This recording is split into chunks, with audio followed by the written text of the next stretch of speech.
अगला टॉपिक हमारा था संगर्भता। सगर्भता के बाद भ्रूण में अंगों का विकास, ठीक है ना। तो सगर्भता के बाद भ्रूण में किस समय किस अंग का विकास होता है।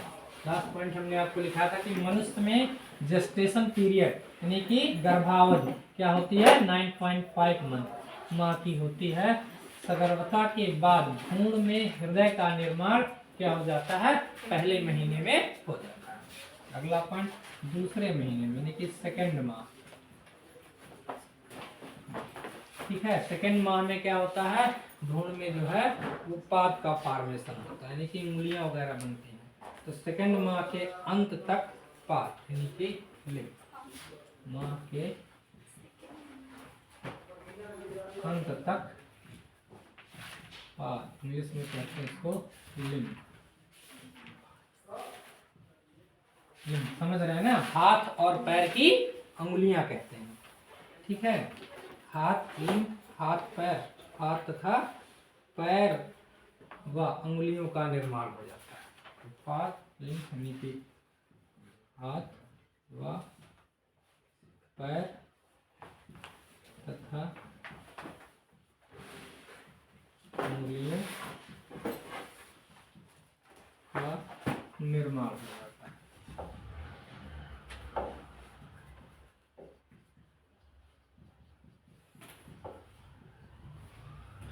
ठीक, अब उसके बाद तीसरे माह के अंत तक यानी कि 12 वीक बाद, अगला पॉइंट तीसरे माह के अंत तक, कोष्टक में आप लिख सकते हैं 12 वीक के बाद, तीसरे माह के अंत तक 12 वीक के बाद प्रमुख अंग तंत्र जैसे पाद व जनन तंत्र, प्रमुख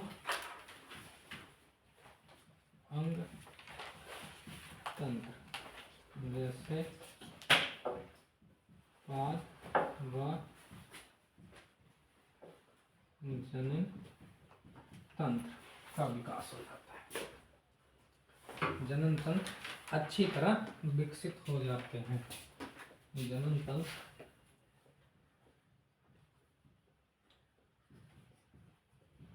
अच्छी तरह विकसित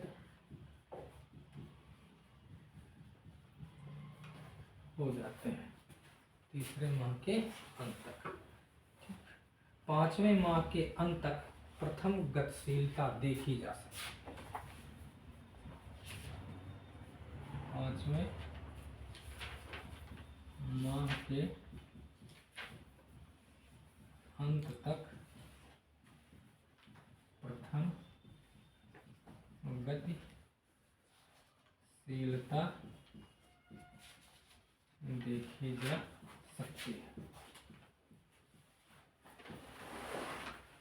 प्रथम गतिशीलता देखी जा सकती है। सिर पर बाल आ जाते हैं।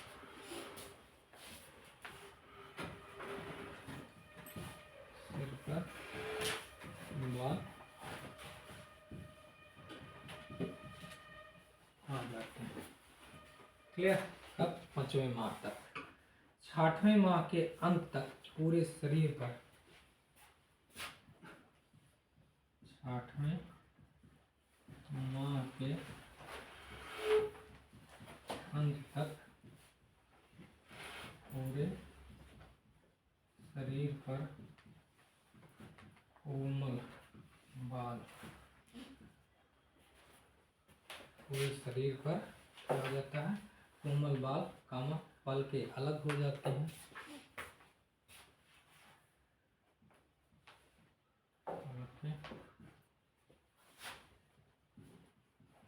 अलग हो जाती हैं।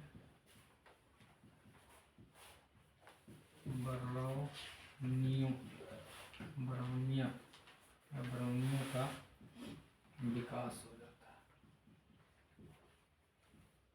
भौहें कहते हैं।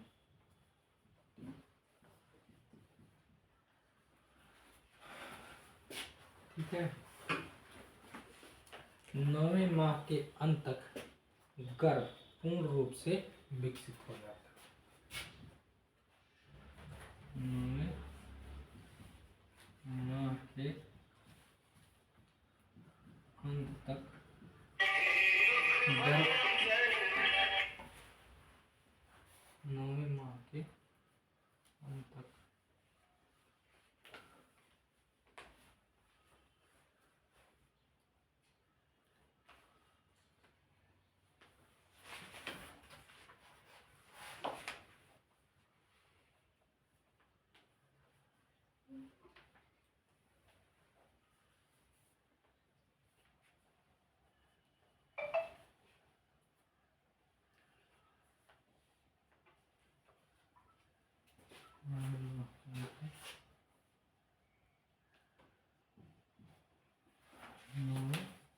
के अंत तक गर्भ पूर्ण रूप से विकसित हो जाता है, प्रसव के लिए तैयार हो जाता है। पूर्ण रूप से विकसित हो जाता है और प्रसव के लिए तैयार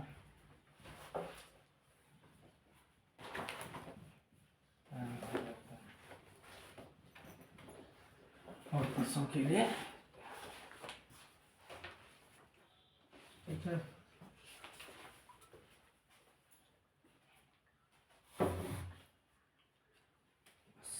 देख लीजिए, कह रहा है कि सगर्भता के बाद भ्रूण में अंगों का विकास।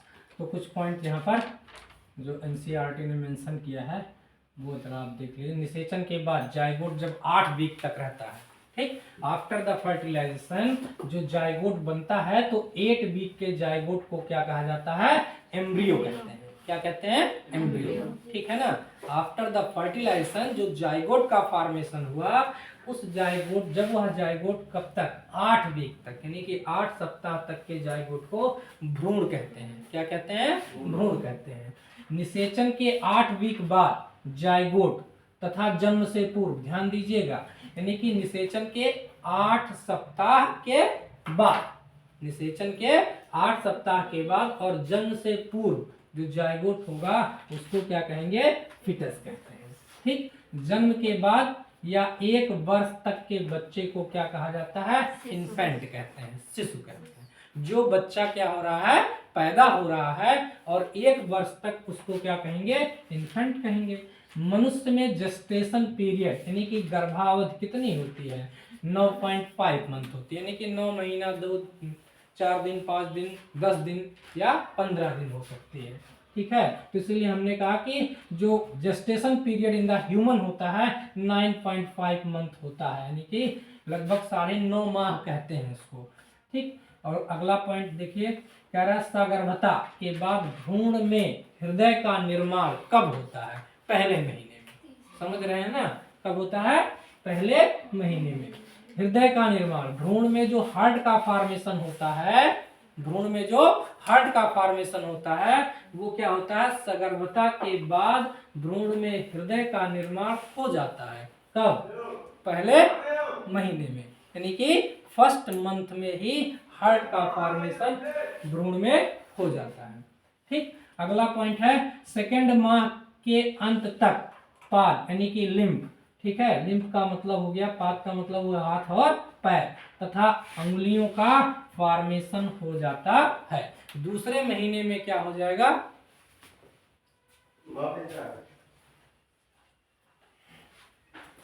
दूसरे महीने में यानी कि सेकेंड माह के अंत तक, दूसरे महीने के अंत तक क्या हो जाता है, हाथ और पैर तथा अंगुलियों का फॉर्मेशन किसमें, जो माँ के गर्भ में पल रहा शिशु है, इस शिशु में दूसरे महीने में यानी सगर्भता के बाद की बात हो रही है। सगर्भता यानी प्रेगनेंसी के बाद जब दूसरा महीना आता है तो बच्चे का जो भ्रूण है उसमें क्या होता है, हाथ और पैर तथा उंगलियों का फॉर्मेशन हो जाता है। ठीक है। तीसरे माह के अंत तक यानी कि 12 वीक के बाद प्रमुख अंग तंत्र जैसे पाद व जनन तंत्र अच्छी तरह विकसित हो जाते हैं। तो तीसरे माह में अब आप यह याद रखिए कि जो आपका क्या है, रिप्रोडक्टिव सिस्टम है उसका विकास और जो आपका पाद है उसका विकास किस माह में होता है, भ्रूण में तीसरे माह के अंत तक होता है। यानी कि 12 वीक बाद माँ के गर्भाशय में जो भ्रूण है यानी फिटस है उसमें 12 वीक के बाद क्या हो जाता है, प्रमुख अंग तंत्र जैसे पाद व जनन तंत्र अच्छी तरीके से विकसित हो जाते हैं। ठीक। 5वें माह के अंत तक प्रथम गतिशीलता देखी जा सकती है। जो माँ के यूटर में शिशु पल रहा है 5वें माह के अंत तक उसमें क्या हो जाता है, मूवमेंटेशन आ जाता है। ठीक, यानी कि गतिशीलता देखी जा सकती है। सिर पर बाल 5वें महीने पर आ जाते हैं। जब 5 मंथ का फिटस माँ के यूटर में रहेगा तो उसके सिर पे बाल आने लगते हैं। 6वें माह के अंत तक पूरे शरीर पर कोमल बाल और पलके क्या हो जाती हैं, अलग हो जाती है। कोमल बाल का फॉर्मेशन होगा, पलके अलग हो जाएंगी और बरौनियां भी क्या हो जाती हैं, वह भी अलग हो जाती हैं, उनका भी विकास हो जाता है। कि कौन से मंथ में, 6वें माह में। ठीक है ना। तो 6वें माह के अंत तक जो गर्भाशय में शिशु पल रहा होगा उसके पूरे शरीर पर कोमल बाल उत्पन्न हो जाते हैं, पलक क्या हो जाती हैं, पलके अलग हो जाती हैं, बरौनियों का विकास हो जाता है। उसके बाद 9वें माह के अंत तक गर्भ पूर्ण रूप से क्या हो जाता है, विकसित हो जाता है और प्रसव के लिए तैयार हो जाता है। अब आपको पता है कि हमने आपको पहले ही बताया कि जो मनुष्य में जेस्टेशन पीरियड होगा वो 9.5 मंथ का होता है। तो 9 माह के बाद जो है वो बच्चा जो है, शिशु जो है वो कभी भी जन्म ले सकता है। 9 माह 10 दिन, 9 माह 8 दिन, 9 माह 12 दिन, 13 दिन, इस तरीके से, इसीलिए हम उसको 9.5 मानते हैं। ठीक है ना, कि ये जो है 9.5 मंथ में जो है जेस्टेशन पीरियड होता है, किसमें, ह्यूमन में। तो ये सगर्भता के बाद भ्रूण में किस अंग का विकास कैसे किस माह में होता है ये क्लियर है।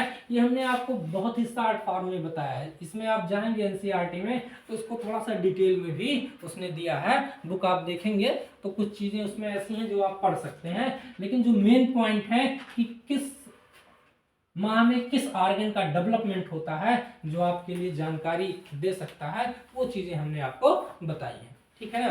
तो क्लियर है, इसमें कोई दिक्कत है नहीं कि सगर्भता के बाद किस महीने में कौन सा ऑर्गन क्या हो जाता है, इसमें डेवलप हो जाता है। याद रखिएगा कि ये चीजें याद रखने के लिए आपको बिल्कुल याद रखिए कि निषेचन के बाद जो 8 वीक का जायगोट है उसे क्या कहते हैं, भ्रूण कहते हैं, एम्ब्रियो कहते हैं। 8 वीक के बाद के जायगोट को क्या कहते हैं, फिटस कहते हैं। जन्म के 1 वर्ष के बाद के शिशु को क्या कहते हैं। ठीक, मतलब जन्म के 1 वर्ष तक, 1 वर्ष तक की बात हो रही है। जो बालक है, जो जन्म ले रहा है, जो बच्चा जन्म ले रहा है, उसको 1 वर्ष तक क्या कहते हैं, शिशु कहते हैं, यानी कि इन्फेंट कहते हैं। क्लियर। और उसके बाद मनुष्य में जेस्टेशन पीरियड 9.5 मंथ का होता है। सगर्भता के बाद भ्रूण में हृदय का निर्माण सबसे पहले होता है, यानी कि पहले महीने में क्या होगा, जो है हार्ट का फॉर्मेशन हो जाएगा भ्रूण में फर्स्ट मंथ में, और सेकंड मंथ में क्या हो जाएगा, लिम्फ यानी कि पाद का फॉर्मेशन होगा, हाथ और पैर और उंगलियों का फॉर्मेशन होगा। तीसरे महीने में क्या होगा, तीसरे महीने में प्रमुख अंग तंत्र जैसे कि पाद और जनन तंत्र अच्छी तरीके से विकसित हो जाते हैं। 5वें महीने के अंत तक क्या होता है, प्रथम गतिशीलता देखी जा सकती है। और एक चीज आपको 5वें महीने में मिलेगा, जो सिर पे बाल बच्चे के आने लगते हैं, यानी कि जो आपका क्या है, फिटस है, उसमें सिर पे बाल आने लगते हैं। 6वें माह के अंत तक पूरे शरीर पर कोमल बाल उत्पन्न हो जाते हैं, पलके अलग हो जाती हैं और बरौनियां विकसित हो जाती हैं। 9वें माह के अंत तक गर्भ पूर्ण रूप से विकसित हो जाता है और प्रसव के लिए तैयार हो जाता है। क्लियर? Any problem? तो चलिए अगले टॉपिक में चलते हैं।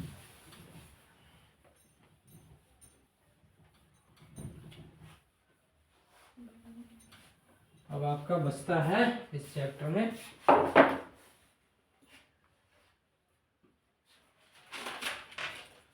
प्रसव व दुग्ध स्राव, पास्चुरेशन and lactation.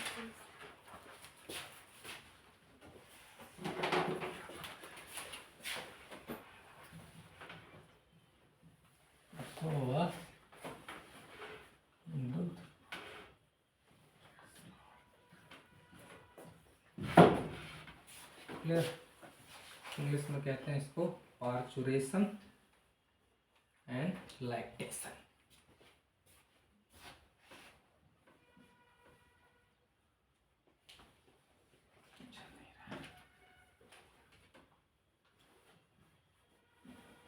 Parturition and lactation,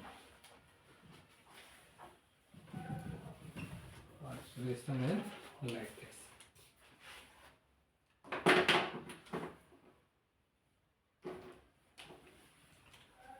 तो मनुष्य में निषेचन से लगभग 280 दिन यानी कि 40 वीक या 9 माह, मनुष्य में निषेचन से लगभग 280, मनुष्य में निषेचन से लगभग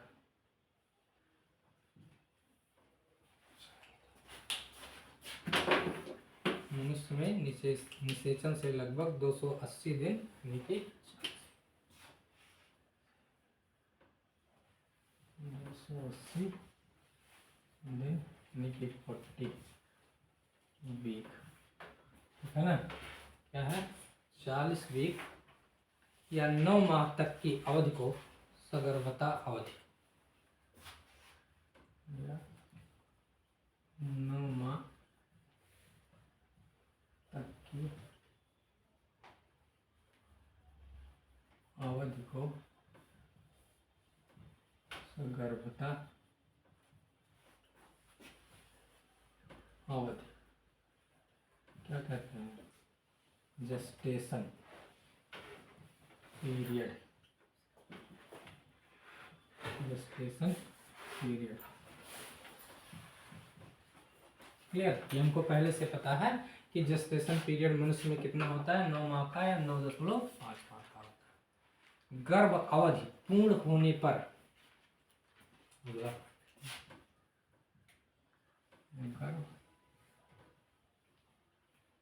अवधि पूर्ण होने पर गर्भाशय की पेशियां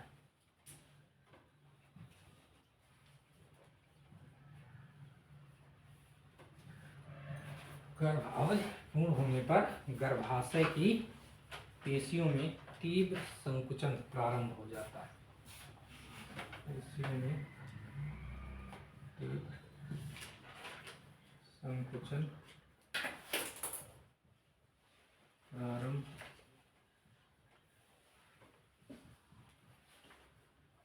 हो जाता है, तीव्र संकुचन प्रारंभ हो जाता है। शिशु के गर्भाशय से बाहर निकलने की प्रक्रिया को अगला पाठ लिख सकते हैं। शिशु के गर्भाशय से बाहर निकलने की प्रक्रिया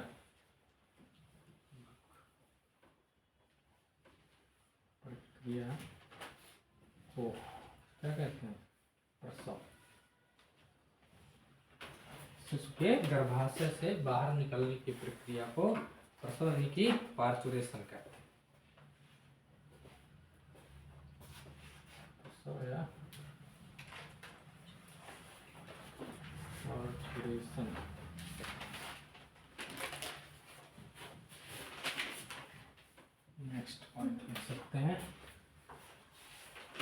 गर्भ उत्क्षेपण प्रतिवर्ध।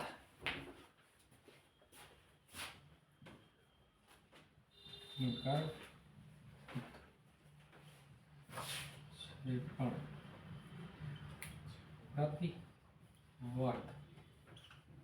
गर्भ उत्क्षेपण प्रतिवर्ध यानी कि फीटल इजेक्शन रिफ्लेक्स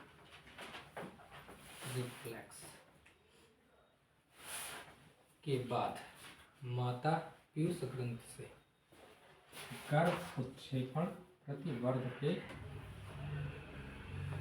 बाद माता के पीयूष ग्रंथ से, ध्यान दीजिएगा, गर्भ उत्क्षेपण प्रतिवर्ध के बाद माता के पीयूष ग्रंथ से ऑक्सीटोसिन हार्मोन्स का स्राव होता है। ऑक्सीटोसिन हार्मोन्स का स्राव होता है। सब इम्पोर्टेंट पॉइंट है। हार्मोन्स का स्राव होता है। यह हार्मोन्स गर्भाशय के पेशी स्तर, यह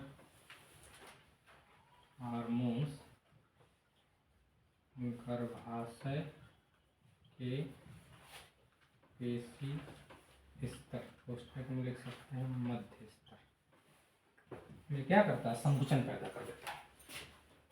मध्य स्तर में संकुचन को प्रेरित करता है। मध्य स्तर में संकुचन को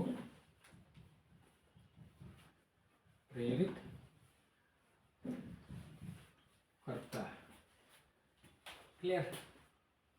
संकुचन को प्रेरित करता है। मनुष्य में शिशु जन्म को प्रसव यानी कि पार्चुरेशन कहते हैं।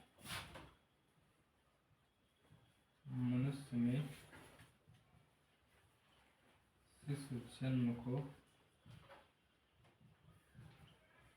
पार्चुरेशन, पॉइंट कई बार आया, पार्चुरेशन कहते हैं। नेक्स्ट पॉइंट पार्चुरेशन कहते हैं। शिशु जन्म की प्रक्रिया को, शिशु जन्म की प्रक्रिया 3 अवस्थाओं में पूर्ण होती है।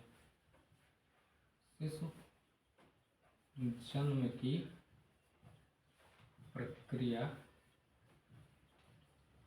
3 अवस्थाओं में पूर्ण होती है। क्लियर? मतलब कि जो पार्चुरेशन की प्रक्रिया है वो मुख्य रूप से 3 अवस्थाओं में पूर्ण होती है।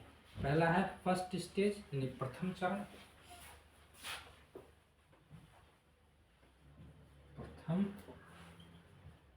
चरण, फर्स्ट स्टेज। फर्स्ट स्टेज में क्या होता है?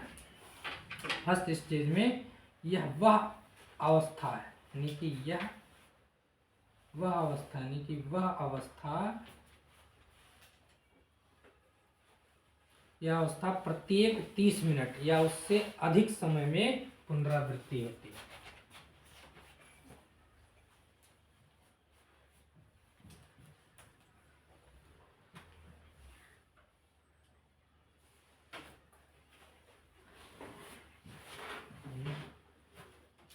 अवस्था प्रत्येक 30 मिनट, यह अवस्था प्रत्येक 30 मिनट या उससे अधिक समय में पुनरावृत्ति होती है। मतलब इस अवस्था की प्रत्येक 30 मिनट, यह अवस्था प्रत्येक 30 मिनट या उससे अधिक समय में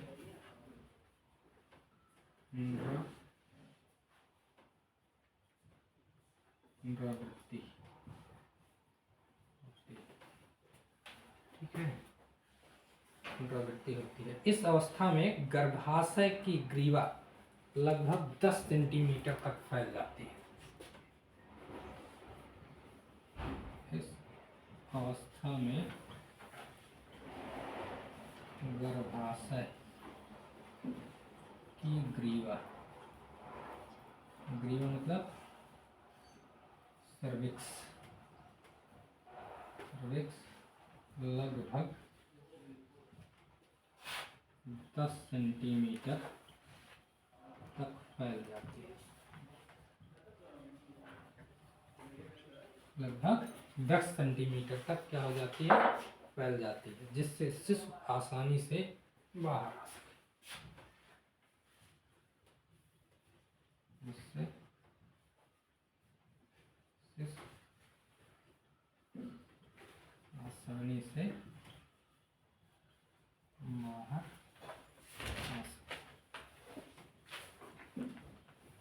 क्लियर है?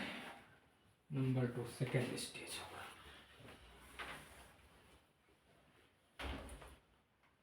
एमनियन इसी में लिख लीजिए। एमनियन फट जाती है, एमनियोटिक द्रोही।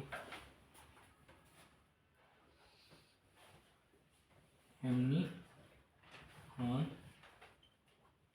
फट जाती है और एमनियोटिक द्रोही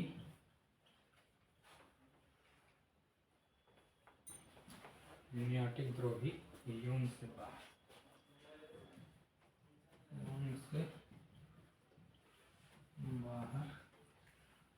निकलने लगता है। क्लियर? यह अवस्था 8 से 24 घंटा तक रहती है। यह अवस्था 8 से 24 घंटे तक रहती। यह अवस्था 8 से 24 घंटे तक रहती है। दूसरा है सेकेंड स्टेज, यानी द्वितीय अवस्था। Second stage. सेकेंड स्टेज में क्या होगा? इस अवस्था में शिशु का जन्म होता है।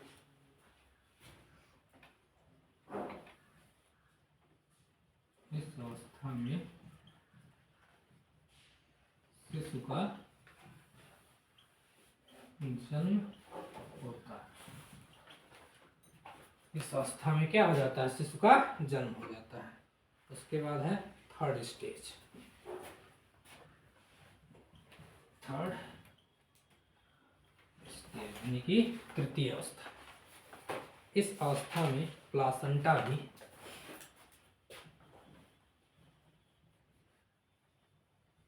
इस अवस्था में प्लासेंटा भी यौन से बाहर निकल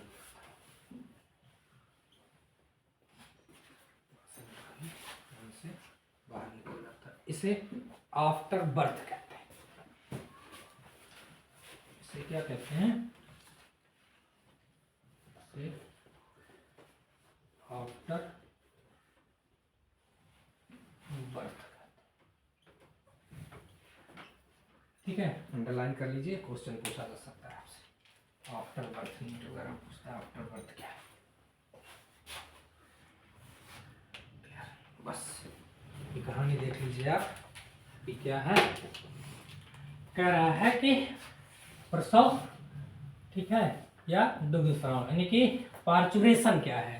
तो मनुष्य में निषेचन से के लगभग 280 दिन यानी कि 40 वीक, आप कह सकते हैं 41 वीक, क्योंकि हम जो पार्चुरेशन का पीरियड होता है ह्यूमन में उसे कितना मानते हैं? उसे मानते हैं 9.5। इसी पर टिक कीजिएगा, एक्चुअली यही है। ठीक है, पार्चुरेशन पीरियड मनुष्य में माना जाता है 9.5 यानी कि गर्भा अवधि मनुष्य में कितनी होती है? 9.5 मंथ की होती है। ठीक है। कहीं कहीं पर आपको मिलेगा कि मनुष्य में निषेचन से लगभग 280 दिन यानी कि 40 वीक या 9 माह तक की अवधि को क्या कहते हैं, जेस्टेशन पीरियड कहा जाता है। गर्भ अवधि पूर्ण होने पर गर्भाशय की पेशियों में क्या होता है, तीव्र संकुचन प्रारंभ हो जाता है। जब जेस्टेशन पीरियड पूर्ण हो जाता है ह्यूमन में, तो जो आप यहाँ पर देखिए ये क्या है, गर्भाशय है। तो इस गर्भाशय की जो पेशियां हैं इसमें क्या होता है, संकुचन की प्रक्रिया शुरू हो जाती है। ठीक है ना। 9.5 माह जो है वो जेस्टेशन पीरियड है इन द ह्यूमन। जब यह समय पूर्ण हो जाएगा तो फीमेल में जो गर्भाशय है, इस गर्भाशय की जो पेशियां हैं वह क्या होंगी, उसमें संकुचन की प्रक्रिया बहुत तेजी से होने लगती है। क्लियर हुआ कि तीव्र संकुचन प्रारंभ हो जाता है। शिशु के गर्भाशय से बाहर निकलने की प्रक्रिया को क्या कहते हैं, पार्चुरेशन कहते हैं। बात समझ में आ रही है ना, कि जब शिशु क्या होगा, यहाँ पर आप देखिए ये शिशु है और ये गर्भाशय है, तो इस गर्भाशय से ये बाहर निकलेगा, इस प्रक्रिया को क्या कहते हैं, पार्चुरेशन कहते हैं। ठीक। और जब यह समय पूर्ण हो जाएगा तो आप देख रहे हैं ना कि गर्भाशय में कितने स्तर पाए जाती हैं, 3 स्तर पाई जाती हैं। तो उनमें जो पेशियां होंगी गर्भाशय के अंदर, जो मसल्स होंगी, जब यह समय पूर्ण हो जाएगा तो उनमें तीव्र संकुचन की प्रक्रिया होगी और उसी के बाद क्या होगा, प्रसव की प्रक्रिया होगी। तो शिशु का बाहर निकलना गर्भाशय से क्या कहलाता है, पार्चुरेशन कहलाता है। गर्भ उत्क्षेपण प्रतिवर्ध के बाद माता के पीयूष ग्रंथि में से ऑक्सीटोसिन हार्मोन्स का स्रावण होता है। प्रारंभिक प्रक्रिया यही होती है। ठीक है ना, जिसको हम लोग कहते हैं कि जो प्रारंभिक प्रक्रिया है, जो पेन, लेबर पेन होता है, तो उस प्रक्रिया में क्या होगा, देखिएगा कि गर्भ उत्क्षेपण प्रतिवर्ध के बाद माता के पीयूष ग्रंथि में ऑक्सीटोसिन हार्मोन्स का स्राव होता है। यह हार्मोन्स गर्भाशय की पेशी स्तर यानी कि मध्य स्तर में संकुचन को प्रेरित करता है। बात समझिएगा। तो गर्भ उत्क्षेपण प्रतिवर्ध कब होगा, जब जो है पार्चुरेशन की प्रक्रिया खत्म हो जाएगी, यानी कि जब क्या हो जाएगा, गर्भा अवधि समाप्त होने की प्रक्रिया है, तभी क्या होगा, ऑक्सीटोसिन हार्मोन्स का रिलीज होगा। कहां से रिलीज होगी, फीमेल में पीयूष ग्रंथ से। और जब ऑक्सीटोसिन रिलीज होगी तो वह क्या करेगी, गर्भाशय के पेशी स्तर यानी कि मध्य स्तर में संकुचन को प्रेरित करती है। तो यह क्वेश्चन याद रखिएगा कि ये जो ऑक्सीटोसिन है, उस ऑक्सीटोसिन का फंक्शन क्या है, ऑक्सीटोसिन जो है वह क्या फंक्शन करती है, गर्भाशय की पेशियों में संकुचन को प्रेरित करती है। गर्भाशय की पेशियों में संकुचन को कौन प्रेरित करता है, ऑक्सीटोसिन प्रेरित करेगी। क्लियर। और ऑक्सीटोसिन तभी रिलीज होगी जब क्या हो जाएगा, पार्चुरेशन का समय आ जाएगा। समझ रहे हैं बात को, क्योंकि प्रसव तभी होगा जब पार्चुरेशन पूरा हो जाएगा। और मनुष्य में पार्चुरेशन की प्रक्रिया क्या है, 9.5 माह तक है। और उसी दौरान क्या होगा, जब पार्चुरेशन की प्रक्रिया होने की आएगी, यानी कि गर्भ उत्क्षेपण प्रतिवर्ध के बाद के क्या होता है, माता के पीयूष ग्रंथ से ऑक्सीटोसिन हार्मोन्स रिलीज होता है। यह हार्मोन्स गर्भाशय की पेशी में संकुचन को प्रेरित करता है। क्लियर। मनुष्य में शिशु के जन्म को पार्चुरेशन कहते हैं, तो आप जानते ही हैं। शिशु जन्म की प्रक्रिया को 3 अवस्था, शिशु जन्म की प्रक्रिया 3 अवस्थाओं में पूर्ण होती है। किसमें, प्रथम चरण देख लीजिए, यानी कि फर्स्ट स्टेज। जब किसी भी शिशु का जन्म होता है तो उस प्रक्रिया को हम 3 स्टेज में रखते हैं।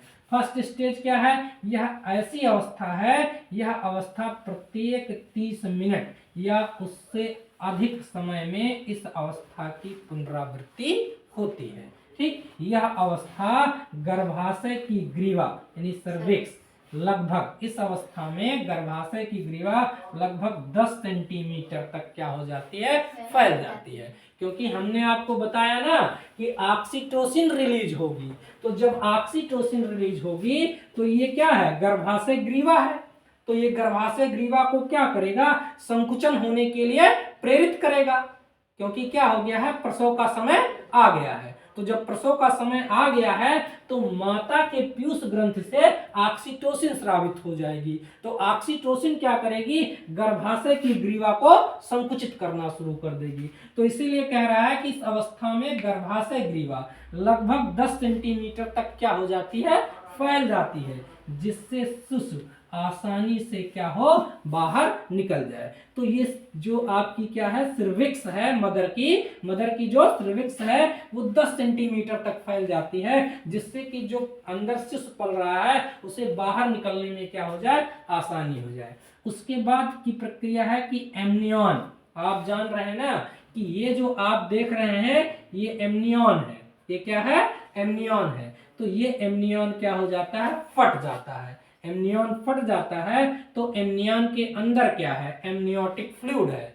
क्लियर? हमने आपको बताया था कि एमनियोटिक फ्लूइड के द्वारा ही बच्चे में होने वाली बीमारियां की कौन कौन सी, इसमें क्या है, वंशानुगत बीमारी या कोई भी रोग हो या लिंग परीक्षण भी इसी एमनियोटिक फ्लूइड के द्वारा किया जा सकता है। तो जब आपका एमनियन फटेगा तो एमनियन के अंदर एक एमनियोटिक कैविटी पाई जाती है। यहाँ देख लो भैया, एमनियोटिक कैविटी पाई जाती है। इसी एमनियोटिक कैविटी के अंदर एमनियोटिक फ्लूइड होता है। तो जब एमनियन फटा तो एमनियोटिक फ्लूइड क्या हुआ, बाहर निकलेगा। ठीक है ना? तो एमनियन फट जाती है और एमनियोटिक द्रव भी यून से बाहर निकलने लगता है। यह अवस्था 8 to 24 यानी 8 से लेकर के 24 घंटे तक की हो सकती है। क्लियर? तो जो फर्स्ट स्टेज है उस फर्स्ट स्टेज में क्या होगा, पहली चीज गर्भाशय ग्रीवा क्या होगी, 10 सेंटीमीटर फैलेगी।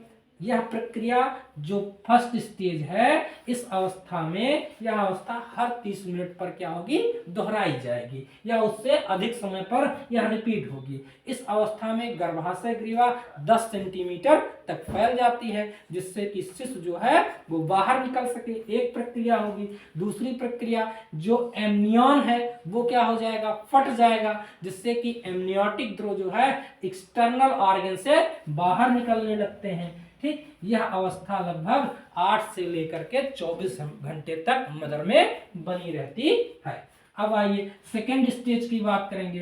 तो यह ऐसी अवस्था है जिसमें क्या होता है, शिशु का जन्म होता है। क्योंकि फर्स्ट स्टेज में जब एमनियोटिक फ्लूइड फटा तब क्या होगा, अब ये जो गर्भाशय ग्रीवा है फैल गई, तो उसके बाद की प्रक्रिया क्या होगी, शिशु जो है वो बाहर की तरफ निकलेगा। तो सेकेंड स्टेज में क्या हो जाएगा कि शिशु जो है बाहर की तरफ जन्म ले लेता है, यानी कि बाहर शिशु, इस अवस्था में शिशु का जन्म होता है। और थर्ड स्टेज है, इस अवस्था में प्लासेंटा भी एक्सटर्नल ऑर्गन से बाहर निकलता है। ठीक है ना? आपने एक चीज, प्लासेंटा को तो आपने निकलते देखा नहीं होगा। एज ए डॉक्टर, जब आप एज ए डॉक्टर आप बनेंगे और आप जो है ऑपरेट करेंगे या फिर आप उसमें पार्टिसिपेट करेंगे एज ए डॉक्टर, तो आप देखेंगे कि ये जो प्लासेंटा है यह भी क्या होता है, बाहर निकलता है। लेकिन आपने ऐसे तो देखा होगा कि कोई भी बच्चा जब शिशु जन्म लेता है तो उसमें जो क्या होती है, नाभि रज्जु,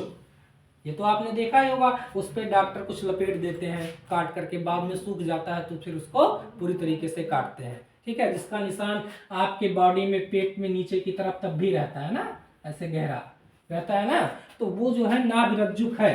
तो वह ये इसी नाभि रज्जुक से जो है ये प्लासेंटा और ये जो क्या है, भ्रूण है, ये मदर और चाइल्ड जो है एक दूसरे से जुड़ते हैं। तो इतना चीज तो आप देख सकते हैं, लेकिन एज ए डॉक्टर आप देखेंगे, जब एज ए डॉक्टर आप आएंगे तब आप इस चीज को देख सकते हैं, थर्ड स्टेज को, कि इस अवस्था में प्लासेंटा भी यून से बाहर निकल जाता है। इसे आफ्टर बर्थ कहते हैं। इसे क्या कहते हैं, आफ्टर बर्थ कहते हैं। और आप जानते हैं कि प्लासेंटा का फॉर्मेशन कैसे हुआ, कैसे हुआ, क्रोनिक विलाई से हुआ और कैसे हुआ, जो पेशी उत्तक है, इन दोनों को जब ये दोनों आपस में मिल जाएंगे तो किसका फॉर्मेशन करेंगे, प्लासेंटा। तो जब शिशु का जन्म हो जाता है, उस जन्म के बाद क्या होता है, प्लासेंटा भी एक्सटर्नल ऑर्गन के द्वारा बाहर निकलता है। इस प्रक्रिया को आफ्टर बर्थ। क्लियर? आज के लिए इतना ही। केवल एक टॉपिक बचा है इस चैप्टर में और उसके बाद की कहानी कल। तब तक के लिए धन्यवाद। Thank you.